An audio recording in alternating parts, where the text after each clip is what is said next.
Kapolri mengungkap kasus tindak pidana perdagangan orang atau TPPO yang menimpa 9 warga negara Indonesia di Kamboja.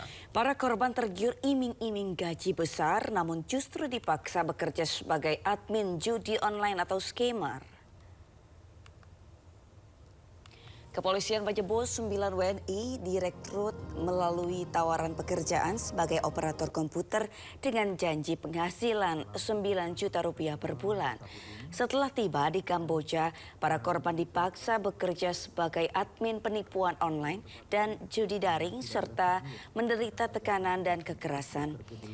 Polri berkoordinasi dengan kementerian terkait dan otoritas setempat untuk menyelamatkan dan memulangkan para korban ke Indonesia. 9 korban terdiri dari 6 laki-laki dan 3 perempuan dan salah satu korban tengah mengandung 6 bulan.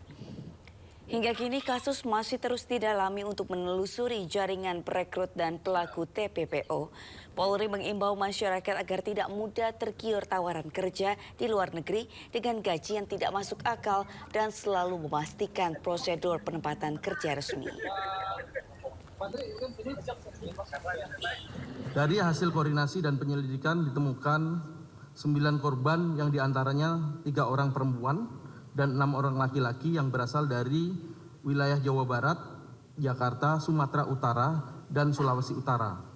Pada saat kami temukan, ke-9 orang tersebut telah berhasil lari dan menyelamatkan diri dari lokasi-lokasi mereka bekerja.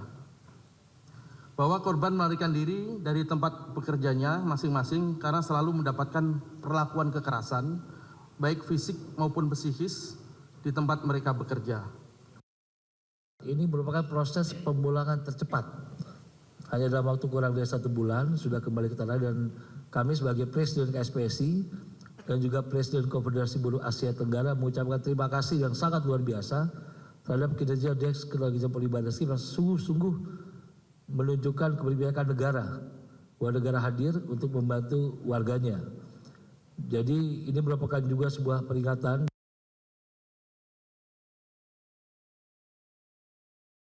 Saya ucapkan terima kasih sekali lagi, dan ini mungkin sebagai pembelajaran hikmah bagi kami kepada warga masyarakat supaya tidak mudah terjebak, supaya lebih hati-hati dan tidak mudah tergiur terhadap ajakan-ajakan untuk bekerja di luar negeri yang ini tentunya menjadi masalah. Terima kasih sekali lagi. Pemirsa, pelaku teror bom 10 sekolah di Depok, Jawa Barat ditangkap polisi. Pelaku nekat beraksi karena kecewa lamarannya ditolak keluarga mantan kekasihnya.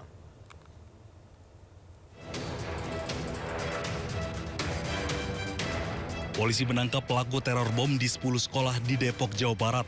Pelaku merupakan mahasiswa jurusan Teknologi Informasi di salah satu kampus swasta di Jakarta. Dari pemeriksaan diketahui motif pelaku nekat beraksi karena sakit hati lamaran pernikahannya ditolak oleh keluarga sang mantan kekasih. Tersangka merasa kecewa karena memang yang bersangkutan sempat berpacaran, yaitu saudara H dan saudari Kamila ini sempat berpacaran di tahun 2022, kalau tidak salah, ya 2022. Kemudian sempat juga keluarga besar dari saudara H melamar tapi ditolak karena memang saudara H sering melakukan teror kepada ataupun pengancaman bukan hanya ke yang bersangkutan atau saudari kami bersangkutan, tapi sampai juga kita mendapatkan bukti bahwa menteror ke kampus tempat saudari Kamila berkuliah. Sebelumnya pada 23 Desember lalu, sebuah pesan berantai dikirim lewat email atas nama Kamila Hamdi. Dalam pesan tersebut, pelaku teror mengancam akan meledakkan bom di sejumlah sekolah di Depok. Dari Depok, Jawa Barat, Iu Rizky, iNews melaporkan. Sebelumnya 10 sekolah di kota Depok menerima pesan elektronik berisi ancaman bom. Tim dari Polres Metro Depok bersama Gegana menyisir sekolah-sekolah yang menjadi sasaran pesan beruntun tersebut.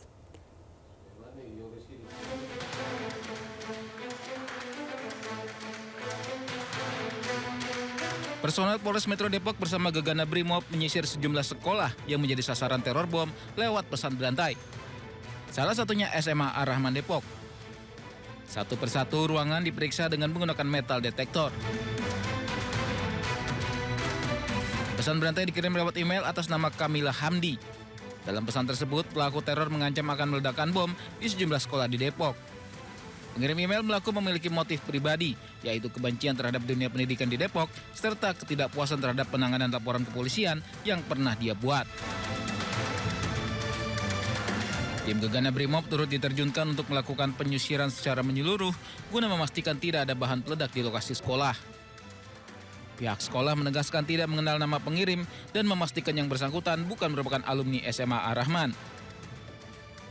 Kalau bahasa ancamannya sih itu dia meluapkan kecewaannya segala macam ya, masalahnya kayaknya pribadi, tapi itu mengaitkan dengan dendam ke sekolah-sekolah gitu, mengancam teror bom dan sebagainya.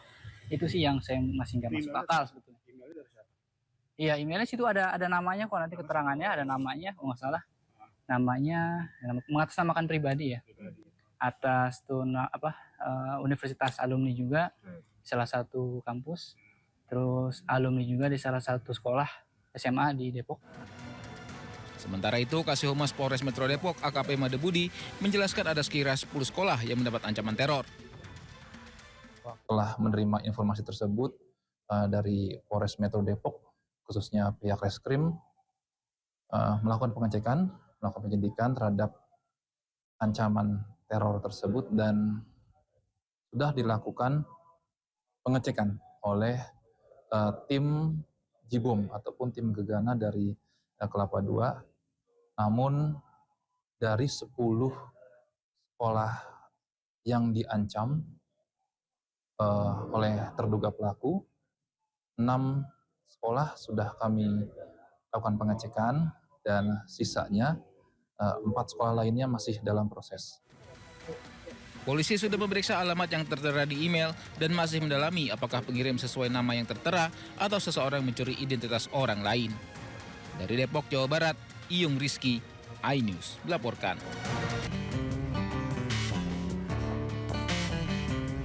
Libur Natal dan Tahun Baru, sejumlah petugas gabungan dari Dinas Perhubungan, Polisi, dan BNN melakukan razia kendaraan bus pariwisata di kawasan objek wisata Lembang, Kabupaten Bandung Barat. Masih bagus Pak, alur ban buat ininya Pak. Satu persatu bus pariwisata dilakukan pemeriksaan kelayakan bus, mulai dari rem, ban, hingga surat administrasi. Dalam razia ini, petugas menemukan bus yang masih menggunakan klakson telolet. Petugas pun langsung mencabut klakson yang dinilai membuat bising pengguna jalan lain. Pihak Disub Bandung Barat sendiri telah melarang pemakaian klakson telolet di kendaraan. Kita cek kaitan kendaraan, ada beberapa kendaraan yang memang menggunakan toilet dicabut, kemudian berikut dengan para supirnya, sudah kita surin, hasilnya negatif. Selain pengecekan kelayakan armada bus, petugas BNN Bandung Barat juga melakukan tes urin kepada para supir bus untuk pastikan mereka bertugas dalam kondisi sehat. Selama musim libur Natal dan Tahun Baru, petugas akan terus melakukan pengecekan kelayakan bus pariwisata di objek wisata Lembang. Dari Bandung Barat, Jawa Barat, Yono Wahyu, iNews melaporkan. Ciptakan kondisi aman dan nyaman di musim libur Natal dan Tahun Baru. Polisi menggelar tes urin dan cek kesehatan bagi pengemudi bus antar kota antar provinsi di Terminal Bus Purabaya, Surabaya. Dalam tes urin tersebut ditemukan 2 pengemudi bus positif narkoba.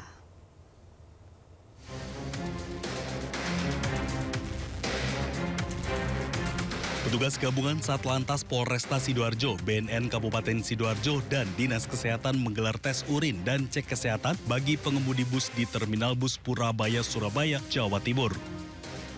Tes kesehatan ini sebagai antisipasi terjadinya kecelakaan yang melibatkan bus antar kota selama musim libur Natal dan Tahun Baru. Sejumlah pengemudi bus antar provinsi didatangi petugas secara acak untuk kemudian dibawa ke pos pelayanan Polri untuk mengikuti tes urin dan cek kesehatan. Dari tes urin yang dilakukan acak ditemukan 2 orang pengemudi bus positif narkoba. Untuk kepentingan pemeriksaan lebih lanjut, kedua pengemudi bus yang positif narkoba menjalani pemeriksaan lebih lanjut oleh petugas BNN Sidoarjo. Pemirsa, geram dengan maraknya pungutan dan parkir liar di Kota Bandung, Wali Kota Bandung Muhammad Farhan turun ke jalan, tertibkan langsung praktik tersebut. Penertiban dilakukan untuk menciptakan rasa aman bagi wisatawan.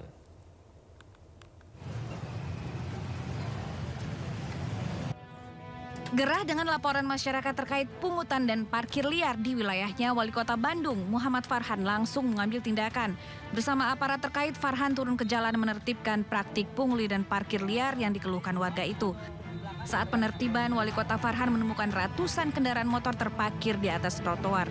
Selain itu terdapat puluhan mobil yang juga terparkir di badan jalan di depan kantor pos Asia Afrika. Seluruh kendaraan yang melanggar aturan kemudian dihalau petugas ke kantong parkir resmi yang telah disediakan. Nanti akan ada tindak pidana ringan, di mana mereka kena tindakan pidana berupa kewajiban melapor dan uang punglinya semua akan disita. Jadi berapa Pak? Dicari berapa parkir di sini Pak? Menurut kabar katanya 10 ribuan per motor.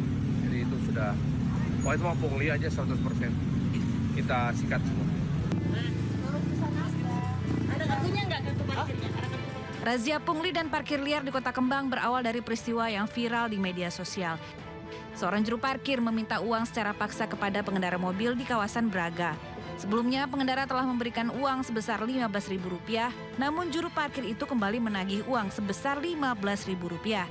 Saat diminta karcis resmi, ia tidak bisa menunjukkan. Pengemudian takut kemudian tancap gas, padahal Dinas Perhubungan Kota Bandung telah menegaskan jika juru parkir tidak bisa memberikan karcis, maka tarif parkir akan digratiskan. Dari Bandung, Jawa Barat, Billy Maulana, iNews melaporkan. Kasus pembunuhan tragis menimpa seorang mahasiswi perguruan tinggi swasta di Banjarmasin. Korban diduga dibunuh oleh oknum anggota polisi berpangkat Bribda dengan motif cinta segitiga.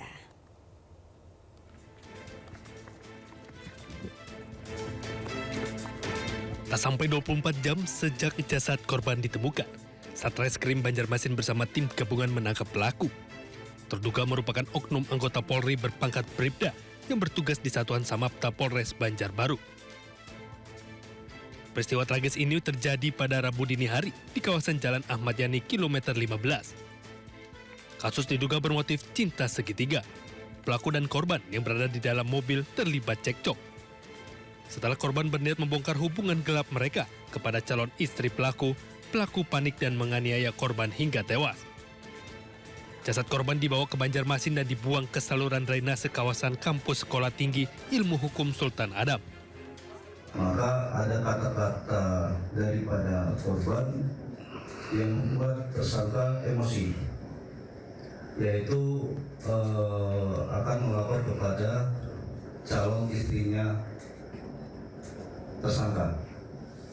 Tersangka panik sehingga melakukan kegiatan pembunuhan tersebut. Selain menangkap pelaku, polisi juga menyita barang bukti berupa ponsel korban, dompet, serta kendaraan yang digunakan pelaku. Dari Banjarmasin, Kalimantan Selatan, Suhardian, iNews melaporkan.